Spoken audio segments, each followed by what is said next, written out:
बिस्मिल्लाहिर्रहमानिर्रहीम। कैसे हैं भैया आप लोग? रटना नहीं है, समझना है। Syntax book board first year chemistry new book chapter number 3 का पार्ट 19 हम करने जा रहे हैं। और कौन सा टॉपिक हम कर रहे थे? हम कर रहे थे बॉन्ड कैरेक्टरिस्टिक्स। इसका पार्ट 2 जो है वो अभी हम करेंगे। इससे पिछली वीडियो में बुक खोल लीजिए। ये आपकी बुक का पेज नंबर जो है वो कौन सा है? आपकी बुक का पेज नंबर 67 है। ठीक है भाई, 67 नहीं बल्कि आपकी बुक का पेज नंबर 65 है।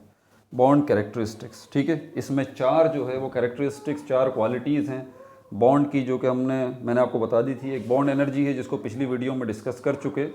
उसके बाद बॉन्ड लेंथ है जिसको अभी हम डिस्कस करने जा रहे हैं। उसके बाद ionic character of covalent bond है। और फाइनली डाइपोल मोमेंट है। कॉपी पेन से ले लीजिए, लेक्चर को नोट करना है और मुस्कुराते रहना है। अब चलते हैं दूसरे टॉपिक की तरफ, जो कि हमारे पास बॉन्ड लेंथ है। पार्ट 1 अगर जिसने नहीं देखा वो लाजमी देख लें, क्योंकि पार्ट 1 के अंदर डिटेल के साथ में बात करता हूँ। उसके बाद वाले पार्ट्स के अंदर तो जो इन्फॉर्मेशन है सिर्फ उसी को एक्सप्लेन कर देता हूँ। बॉन्ड लेंथ जो है इसका क्या ताल्लुक़ है बॉन्ड की स्ट्रेंथ के साथ? देखें, घूम फिर के बात जो हो रही है ना, वो बॉन्ड की स्ट्रेंथ के ऊपर हो रही है कि दो एटम के दरमियान जो बॉन्ड बना हुआ है वो कितना पावरफुल है। समझ में आ रही है बात? इससे पहले वाला जो टॉपिक हमने देखा उसमें बॉन्ड एनर्जी बता दी गई थी कि बॉन्ड एनर्जी क्या होती है। दूसरे लफ्ज़ों में बॉन्ड एनर्जी जो है वो the energy required to dissociate the bond, यानी कि वो एनर्जी जो कि हमें बॉन्ड को ब्रेक करने के लिए चाहिए। आसान सी बात है, एनर्जी से बॉन्ड का क्या ताल्लुक़ है? मतलब जितनी ज़्यादा आपको एनर्जी देनी पड़ेगी, कब देनी पड़ेगी? जब बॉन्ड बहुत ज़्यादा मजबूत होगा। आसान सी बात है। तो जितना मजबूत बॉन्ड होगा उसके लिए आपको ज़्यादा ताकत लगानी पड़ेगी। एनर्जी का मतलब ताकत है, आसान लफ्ज़ों में। यहाँ पे ये पिछली वीडियो में डिस्कस कर चुके। अब यहाँ पर जो दूसरी कैरेक्टरिस्टिक देख रहे हैं, हम देख रहे हैं यहाँ पर बॉन्ड लेंथ की। बॉन्ड लेंथ, बॉन्ड लेंथ है क्या? डिस्टेंस है। पहली बात, distance between two nuclei, nuclei मतलब nucleus, distance between two nuclei of two atoms, of two bonded atoms, of two bonded atoms. समझ में आ रही है बात आपको? फॉर एग्जाम्पल यहाँ पर एक हाइड्रोजन का एटम है और दूसरा भी हाइड्रोजन का एटम है। सिंगल कोवलेंट बॉन्ड यहाँ पर बना हुआ है इनके दरमियान। अब यहाँ तो मैंने H बनाया हुआ है, लेकिन आपको पता है कि ये सिर्फ ये बताने के लिए कि हाइड्रोजन का एटम है, लेकिन इसके सेंटर में इसका न्यूक्लियस भी तो है और इसके सेंटर में भी इसका न्यूक्लियस है। एक बात हमेशा आप याद रखिएगा, जो भी बॉन्ड बनता है ना, जिसके नतीजे में दो इलेक्ट्रॉन एक दूसरे के नज़दीक आते हैं और पेयर बनाते हैं, बॉन्ड पेयर, वो होते दोनों एटम्स के न्यूक्लियस के इर्द गिर्द ही हैं। ये बात मत भूलिएगा। तो यहाँ पर ये जो बॉन्ड यहाँ बना हुआ है, इसका बड़ा गहरा ताल्लुक, इस बॉन्ड का बड़ा गहरा ताल्लुक है इन दोनों न्यूक्लियस के बीच के डिस्टेंस के साथ। ज़हन नशीन कर लीजिए। क्या कहा मैंने? कि ये जो बॉन्ड बीच में बना हुआ है, सिंगल कोवलेंट बॉन्ड दोनों हाइड्रोजन एटम्स के दरमियान, इस बॉन्ड की स्ट्रेंथ का ताल्लुक जो है इन दोनों एटम में मौजूद न्यूक्लियस के दरमियान डिस्टेंस से है। और इसी डिस्टेंस को हम क्या कहते हैं? बॉन्ड लेंथ कहते हैं। जितना ज़्यादा बॉन्ड लेंथ होगी, जितना ज़्यादा ये डिस्टेंस होगा, उतना ही आपका बॉन्ड जो है वो वीक होगा। इनवर्स रिलेशनशिप है, यानी कि बॉन्ड लेंथ जो है इसका, बॉन्ड लेंथ जो है इसका इनवर्स रिलेशनशिप है किसके साथ? बॉन्ड स्ट्रेंथ के साथ, बॉन्ड की ताकत के साथ। हमारे पास दो चीज़ें होती हैं ना, एक डायरेक्ट रिलेशनशिप होता है, एक इनवर्स रिलेशनशिप होता है। डायरेक्ट रिलेशनशिप में एक चीज़ बढ़ती है तो दूसरी भी बढ़ती है।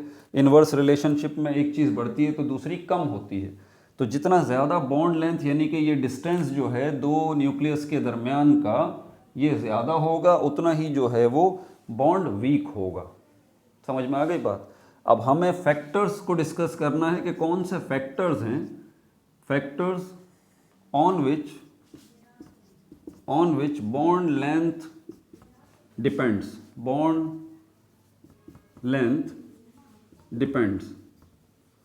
यानी कि अब वो वजूहात क्या हैं, फैक्टर्स मतलब बोले तो वजूहात, वो वजूहात क्या हैं, वो वजूहात क्या हैं, वो कौन सी वजूहात हैं, वो कौन सी वजह हैं, वो कौन से रीज़न्स हैं, ठीक है, जिसकी जो बॉन्ड की लेंथ पर असरअंदाज हो रहे हैं। यानी कि वो कौन से फैक्टर हैं जिनके बढ़ने से बॉन्ड की लेंथ बढ़ जाती है, जिनके कम होने से बॉन्ड की लेंथ कम हो जाती है, और अल्टीमेटली बॉन्ड की लेंथ कम या ज़्यादा होने से बॉन्ड की स्ट्रेंथ पे फ़र्क पड़ता है। समझ में आ रही है बात आपको? तो हम इन फैक्टर्स को भी ज़रा डिस्कस कर लें, यहाँ पर ये नीचे लिखे हुए भी हैं, ठीक है। ये दो फैक्टर्स जो हैं बताए गए हैं, bond order, bond order, bond order, और दूसरा जो फैक्टर यहाँ पे बताया गया है वो है bond polarity, bond polarity, bond polarity. ये दो फैक्टर बताए गए हैं। मतलब आसान सा ये है कि अगर बॉन्ड ऑर्डर, आपको पता है नंबर ऑफ, बॉन्ड ऑर्डर का मतलब है नंबर ऑफ बॉन्ड, कितने बने हुए हैं बॉन्ड, मतलब ये कि बॉन्ड जो है वो सिंगल कोवलेंट बॉन्ड है, सिंगल कोवलेंट बॉन्ड है, डबल कोवलेंट बॉन्ड है, या ट्रिपल कोवलेंट बॉन्ड है। समझ में आ रही है बात आपको? तो इससे अगर मिसाल हमारे पास ये है, हाइड्रोजन और हाइड्रोजन के दरमियान सिंगल कोवलेंट बॉन्ड है, ऑक्सीजन और ऑक्सीजन के दरमियान डबल कोवलेंट बॉन्ड है, नाइट्रोजन और नाइट्रोजन के दरमियान ट्रिपल कोवलेंट बॉन्ड है। तो यहाँ पर भी दो एटम हैं, यहाँ पर भी दो एटम है, यहाँ पर भी दो एटम है। तो ये जो बॉन्ड मौजूद हैं, single covalent bond, double covalent bond, triple covalent bond, इससे इन एटम्स के दरमियान का जो बॉन्ड लेंथ है, जो डिस्टेंस है इन दोनों एटम्स के दरमियान मौजूद न्यूक्लियस के दरमियान जो डिस्टेंस है, उसका बॉन्ड की तादाद से, बॉन्ड ऑर्डर मतलब नंबर ऑफ बॉन्ड, मतलब नंबर मतलब तादाद, बॉन्ड की तादाद से क्या लेना देना है। क्या अगर जो है वो बॉन्ड की तादाद बढ़ेगी तो उसके नतीजे में क्या बॉन्ड लेंथ बढ़ जाएगी, या अगर जो है वो, देखें तीनों चीज़ों का कनेक्शन आपने रखना है कि अगर बॉन्ड की तादाद बढ़ेगी तो बॉन्ड लेंथ क्या बढ़ेगी या घटेगी, क्योंकि बॉन्ड लेंथ के बढ़ने और घटने से मैं आपको बता चुका हूँ बॉन्ड की स्ट्रेंथ पे असर पड़ेगा, बॉन्ड की स्ट्रेंथ पे असर पड़ेगा। तो बॉन्ड ऑर्डर जो है वो number of bond, single double triple, ये जितने ज़्यादा होंगे उतना ही इनका भी, बॉन्ड ऑर्डर का भी इनवर्स रिलेशनशिप है बॉन्ड लेंथ के साथ, ठीक है। तो यहाँ पर मैं लिख दूँ बॉन्ड ऑर्डर का भी, बॉन्ड ऑर्डर का भी क्या है, इनवर्स रिलेशनशिप है। Bond order is inversely proportional with bond length, bond length, यानी कि जितना ज़्यादा बॉन्ड ऑर्डर होगा उतना ही कम बॉन्ड की लेंथ होगी, और उसका नतीजा क्या निकलेगा, कम लेंथ होगी उतना ही स्ट्रॉन्ग जो है वो बॉन्ड होगा। समझ में आ गई बात? लेस लेंथ, कम लेंथ होगी bond length, less bond length, और उसका रिजल्ट क्या निकलेगा, स्ट्रॉन्ग बॉन्ड, स्ट्रॉन्ग बॉन्ड। और ये जो लेंथ है, ये जो बॉन्ड लेंथ है, ये लेस होगी या मोर होगी, इसका ताल्लुक किससे है, इसका ताल्लुक बॉन्ड ऑर्डर से है। जितना ज़्यादा बॉन्ड ऑर्डर होगा उतना ही जो है वो कम बॉन्ड की लेंथ होगी, और उतना ही ज़्यादा स्ट्रॉन्ग जो है वो बॉन्ड होगा। मिसाल के तौर पर अब यहाँ पर आप देख लें, single covalent bond, double covalent bond, triple covalent bond. तो यहाँ पर नाइट्रोजन को अगर देखें तो नाइट्रोजन के दोनों एटम्स के दरमियान जो है वो 3 बॉन्ड है, 3 बॉन्ड है। तो इसका मतलब क्या हुआ, इसका मतलब ये हुआ कि यहाँ पर बॉन्ड लेंथ जो है वो कम है, ठीक है, बॉन्ड ज़्यादा है, बॉन्ड लेंथ कम है, और इसका नतीजा क्या निकल रहा है कि बॉन्ड जो है स्ट्रॉन्ग है, ठीक है। और दूसरा हमारे पास ऑक्सीजन को ले लें, as compare to nitrogen, oxygen जो है ये इसका जो बॉन्ड है वो वीक है नाइट्रोजन के मुकाबले में। वजह क्या है, क्योंकि यहाँ पर जो ऑक्सीजन है इसके दरमियान जो बॉन्ड की लेंथ है वो थोड़ी ज़्यादा है इसके मुकाबले में। वजह क्या है, क्योंकि यहाँ पर बॉन्ड जो है वो कम है, ठीक है, तो इसीलिए बॉन्ड लेंथ थोड़ी सी ज़्यादा है और उसका नतीजा क्या निकलेगा, बॉन्ड की स्ट्रेंथ जो है वो कम हो जाएगी एज़ कंपेयर टू नाइट्रोजन। अब हाइड्रोजन को अगर कंपेयर करें तो हाइड्रोजन के एटम्स के दरमियान जो है वो क्या है, एक सिंगल कोवलेंट बॉन्ड है। तो हाइड्रोजन को इससे कंपेयर करें तो हाइड्रोजन जो है इसके मुकाबले में इसके दरमियान जो है बॉन्ड लेंथ जो है वो ज़्यादा है और ज़्यादा है, और उसका नतीजा क्या निकलेगा, उसका नतीजा ये निकलेगा कि जो है वो बॉन्ड की स्ट्रेंथ जो है वो कम हो जाएगी। बॉन्ड लेंथ ज़्यादा होगी, बॉन्ड की स्ट्रेंथ कम हो जाएगी। मैं इसकी एक पिक्चर भी आपके सामने छोटी सी बना देता हूँ बॉन्ड लेंथ की। जैसे कि यहाँ पर देखें, हाइड्रोजन और हाइड्रोजन के दरमियान ये बॉन्ड लेंथ मैंने बड़ी कर दी, ये बॉन्ड लेंथ बड़ी कर दी। ऑक्सीजन को देखें तो इसकी बॉन्ड लेंथ जो है मैंने इतनी कर दी, ये बॉन्ड लेंथ मैंने बनाई है ताकि आपको अंदाज़ा हो जाए। नाइट्रोजन और नाइट्रोजन के दरमियान बॉन्ड लेंथ मैंने और कम कर दी, ठीक है। अब बॉन्ड लेंथ इसमें सबसे ज़्यादा है, उससे कम इसमें बॉन्ड लेंथ है, उससे कम इसमें बॉन्ड लेंथ है। रिजल्ट क्या निकलेगा, बॉन्ड की स्ट्रेंथ का, कि बॉन्ड कितना ताकतवर है। कम बॉन्ड लेंथ है, ज़्यादा ताकतवर बॉन्ड है, और इससे ज़्यादा ये और इससे ज़्यादा ये, ठीक है भाई। तो ये हमने बॉन्ड ऑर्डर का ताल्लुक जो है वो बॉन्ड लेंथ से देख लिया, इन्वर्स रिलेशनशिप है। जितने ज़्यादा बॉन्ड होंगे उतनी ही बॉन्ड लेंथ कम होगी और उतना ही बॉन्ड जो है वो स्ट्रॉन्ग होगा। दूसरा जो हमारे पास फैक्टर है वो अभी हमने देखा, वो इसके अंदर कौन सा है, बॉन्ड पोलैरिटी का। अच्छा, एक चीज़ को ज़रा जहन में रखिएगा, बॉन्ड पोलैरिटी को हम पहले भी डिस्कस कर चुके हैं, इसलिए कंफ्यूज होने की ज़रूरत नहीं है। घूम फिर के हम जो बात करते हैं ना, वो बॉन्ड की स्ट्रेंथ की बात करते हैं। देखें, स्ट्रेंथ की, बॉन्ड की ताकत की बात करते हैं, स्ट्रेंथ, बॉन्ड कितना ताकतवर है। तो बॉन्ड की जो ताकत है ना, वो सिर्फ बॉन्ड लेंथ पे डिपेंड नहीं कर रही, इसके अलावा भी हमने इससे पहले वाले टॉपिक देखे हैं, ठीक है। बॉन्ड की स्ट्रेंथ जो है वो पोलैरिटी ऑफ मॉलिक्यूल पे भी डिपेंड करती है। बॉन्ड की स्ट्रेंथ जो है वो ताकत है, वो बॉन्डेड एटम्स जो हैं उनके साइज पे भी डिपेंड करती है, और इसके अलावा प्रेजेंस ऑफ मल्टीपल बॉन्ड पे भी डिपेंड करती है। तो घूम फिर के बाद जो है वो वही है, ठीक है। तो दूसरा फैक्टर हमारे पास क्या है, बॉन्ड पोलैरिटी, बॉन्ड पोलैरिटी।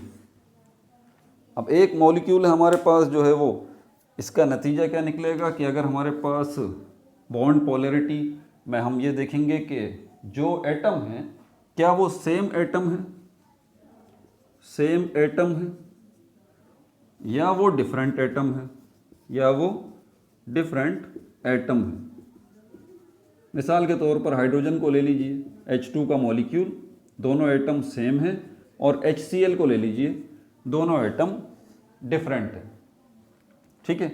तो जो डिफरेंट एटम होंगे उनके अंदर आपको क्या नज़र आएगी, बॉन्ड पोलैरिटी नज़र आएगी। क्या नज़र आएगी, बॉन्ड पोलैरिटी नज़र आएगी। क्लियरली बात है, सेम एटम के अंदर आपको बॉन्ड पोलैरिटी नज़र नहीं आएगी, नोट्स में डाल लीजिए। तो डिफरेंट एटम्स जो हैं उनके अंदर आपको बॉन्ड पोलैरिटी जो है वो नज़र आएगी, ठीक है भाई। इसको आगे हम अगला टॉपिक जो हमारा इलेक्ट्रोनेगेटिविटी डिफरेंस वाला आ रहा है ना, उसमें मैं मज़ीद इसको एलोबरेट करूँगा, ठीक है। तो डिफरेंट एटम्स जो हैं उसके अंदर बॉन्ड पोलैरिटी आपको ज़्यादा नज़र आएगी, सेम एटम जो है उसमें बॉन्ड पोलैरिटी है ही नहीं, नोट कर लें, ठीक है भाई। अब यहाँ पर इससे बॉन्ड की स्ट्रेंथ का क्या ताल्लुक है। पोलर मॉलिक्यूल जो है, पोलर मॉलिक्यूल कौन से होंगे, जिसमें पोलैरिटी होगी, और पोलैरिटी मॉलिक्यूल के अंदर कब होगी, जब उस मॉलिक्यूल के अंदर पोल बने हुए होंगे, ठीक है। ये पोल जो बने हुए हैं ये क्या है, ये रीजन है, रीजन। पोल क्या है, रीजन है, या आप इसको स्पेस भी कह सकते हैं, ठीक है। ये रीजन या स्पेस जो मॉलिक्यूल के अंदर है, जिसको हम पोल कह रहे हैं, ये दो तरह का होता है, पॉजिटिव और नेगेटिव। समझ में आ रही है बात आपको। मिसाल के तौर पर अगर मैं कहूँ कि HCl है, इसके अंदर पॉजिटिविटी और नेगेटिविटी जो है वो उसकी वजह से ये रीजन बनेंगे, उसकी वजह से पोल बनेंगे, उसकी वजह से पॉजिटिव रीजन बनेगा और नेगेटिव रीजन बनेगा। पॉजिटिव इलाका बनेगा और नेगेटिव इलाका बनेगा, पॉजिटिव स्पेस बनेगा और नेगेटिव स्पेस बनेगा, पॉजिटिव पोल बनेगा और नेगेटिव पोल बनेगा, और उसमें पोलैरिटी होगी, ठीक है, और वो मॉलिक्यूल पोलर मॉलिक्यूल होगा। कैसे, इसको ये देखें, यहाँ तो मैं बनाता हूँ, ये प्लस है और ये माइनस है। अभी आगे जो इलेक्ट्रोनेगेटिविटी का टॉपिक आ रहा है ना अगले पेज पे, इसमें मैं मजीद एक्सप्लेन करता हूँ इसको। ये प्लस है, ये माइनस है, इसकी मिसाल ऐसी है, ये जो पोर्शन प्लस वाला है और ये जो पोर्शन माइनस वाला है, अब आप क्लियरली देख लें, ठीक है। ये जो इलाका है, ये जो इलाका है प्लस वाला वो थोड़ा है, और जो माइनस वाला इलाका है वो ज़्यादा है।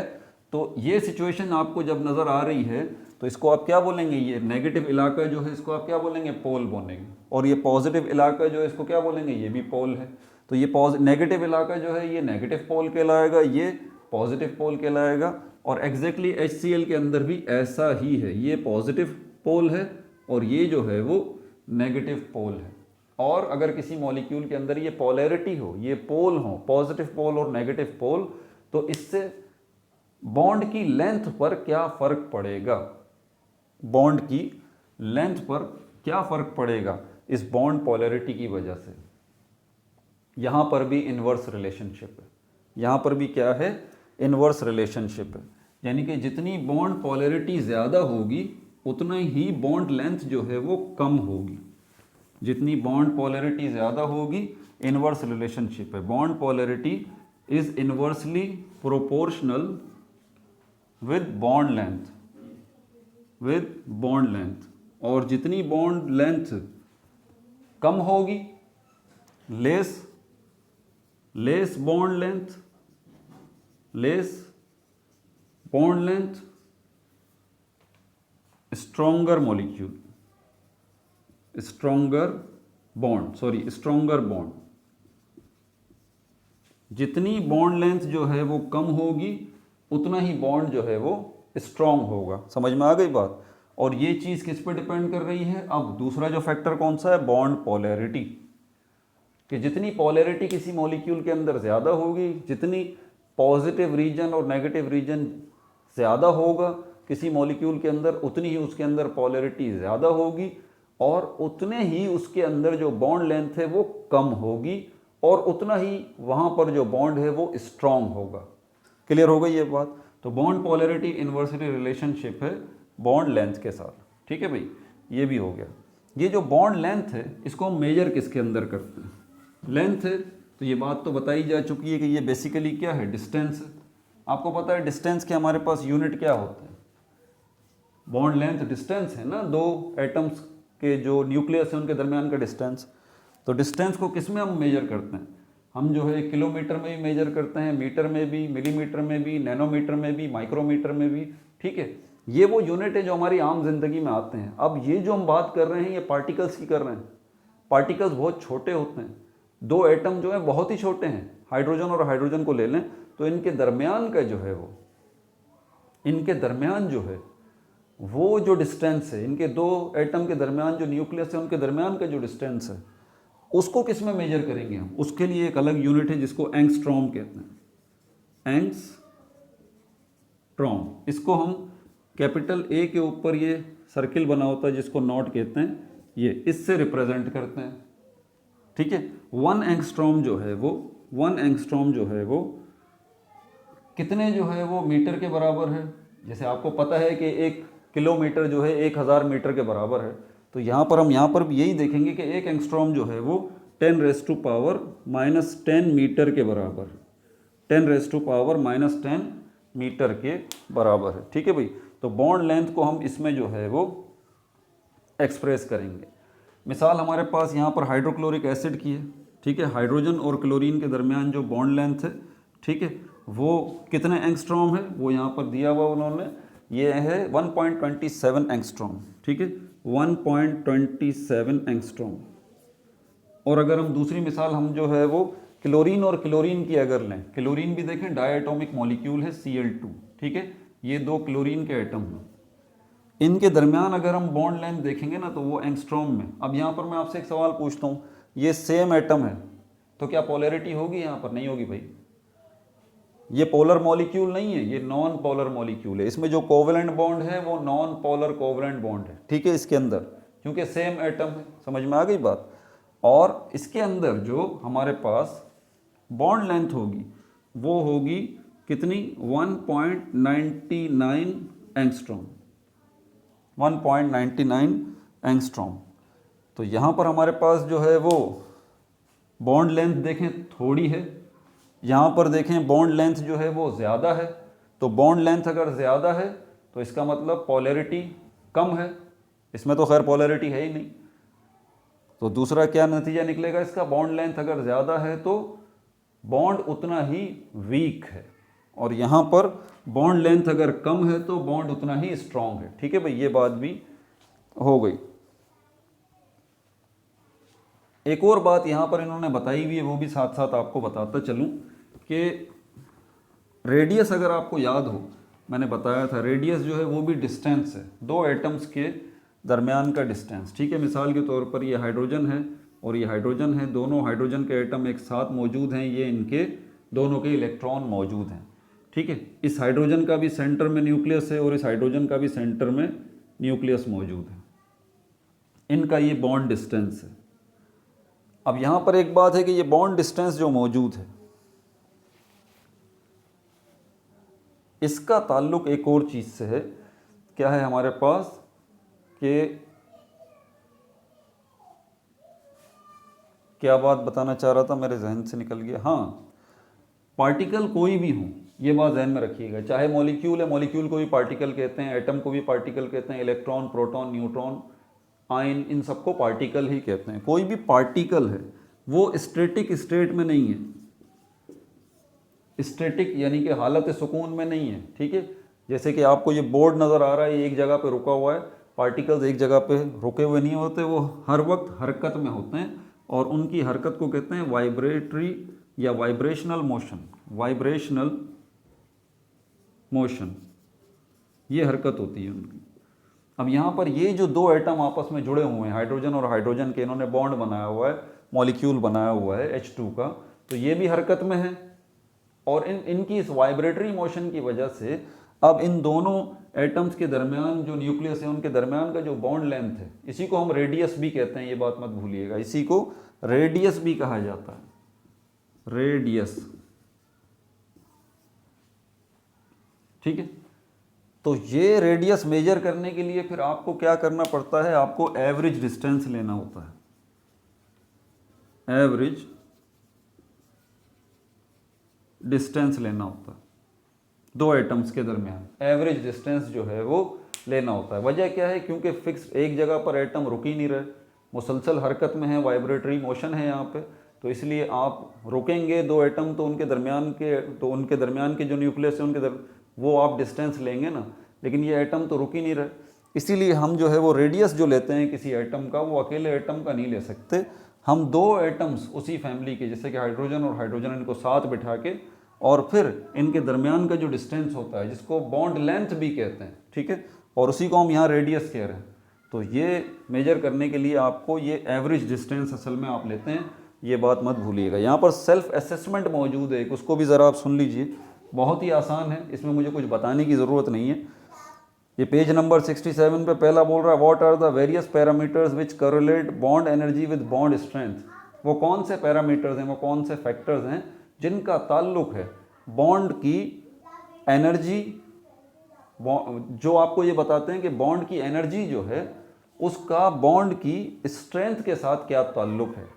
तो वो पैरामीटर्स ये पिछली वीडियो में हम डिस्कस कर चुके हैं। Polarity of molecule, size of the bonded atoms और प्रेजेंस ऑफ मल्टीपल बॉन्ड, ये तीन जो है वो पैरामीटर्स हैं जो कि क्या बताते हैं, वो बताते हैं बॉन्ड एनर्जी के, बॉन्ड एनर्जी जो है वो ज़्यादा है या कम है, बॉन्ड एनर्जी जो है वो ज़्यादा है या कम है, और बॉन्ड एनर्जी के कम या ज़्यादा होने का नतीजा क्या निकलता है, बॉन्ड की स्ट्रेंथ की सूरत में निकलता है कि बॉन्ड स्ट्रेंथ जो है वो ज़्यादा है या कम है। ठीक है, आपको ज़्यादा एनर्जी चाहिए बॉन्ड को ब्रेक करने के लिए तो बॉन्ड स्ट्रॉन्ग है, अगर आपको कम एनर्जी चाहिए बॉन्ड को ब्रेक करने के लिए तो फिर वो बॉन्ड जो है वो वीक है। ठीक है, और इस एनर्जी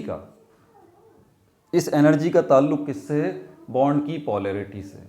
पोलर मॉलिक्यूल है, आपको ज़्यादा एनर्जी लगानी पड़ेगी। इसका ताल्लुक है size of the bonded atom से। जितना बड़ा साइज़ होगा एटम्स का, उतनी ज़्यादा जो है वो आपको एनर्जी लगानी पड़ेगी उस बॉन्ड को ब्रेक करने के लिए, उतना ही ज़्यादा वो बॉन्ड स्ट्रॉन्ग होगा। और अगर दो एटम्स के दरमियान मल्टीपल बॉन्ड बने हुए हैं, डबल बॉन्ड, ट्रिपल बॉन्ड, तब भी आपको ज़्यादा एनर्जी लगानी पड़ेगी उस बॉन्ड को ब्रेक करने के लिए। ठीक है भाई, तो ये तीनों पैरामीटर्स जो हैं मैंने अभी आपको बता दिए। सेल्फ असेसमेंट में दूसरा जो बोल रहा है, why is the bond energy of multiple bond greater than single bond. Single bond के मुकाबले में जो मल्टीपल बॉन्ड हैं उनकी बॉन्ड एनर्जी ज़्यादा क्यों है? भाई इसलिए ज़्यादा है तो कॉमन सेंस की बात है, इसमें क्या बताना कि एक बॉन्ड मौजूद है, उसको ब्रेक करने के लिए आपको एनर्जी चाहिए। अगर दो बॉन्ड होंगे तो फिर कॉमन सेंस की बात है कि आपको ज़्यादा एनर्जी चाहिए। अगर तीन बॉन्ड होंगे तो उससे ज़्यादा एनर्जी चाहिए। बॉन्ड की तादाद ही आपको ये बता रही है यहाँ पर, the number of bond itself telling you that you need more energy to dissociate the bond, to break the bond. Got it? ये हो गया। उसके बाद हमारे पास जो हमारे पास अगला टॉपिक आता है, ये है हमारे पास ionic character of covalent bond. इंशाल्लाह इसको हम जो है वो अगली वीडियो में डिस्कस करेंगे। पार्ट 19 हो चुका, बॉन्ड कैरेक्टरिस्टिक्स। पार्ट 2 के अंदर हमने बॉन्ड लेंथ को भी देख लिया, ionic character of covalent bond ये, और उसके बाद डाइपोल मूवमेंट ये अगली वीडियो में डिस्कस करेंगे। अपना बहुत ज़्यादा ख्याल रखिएगा। No like no subscribe, only share.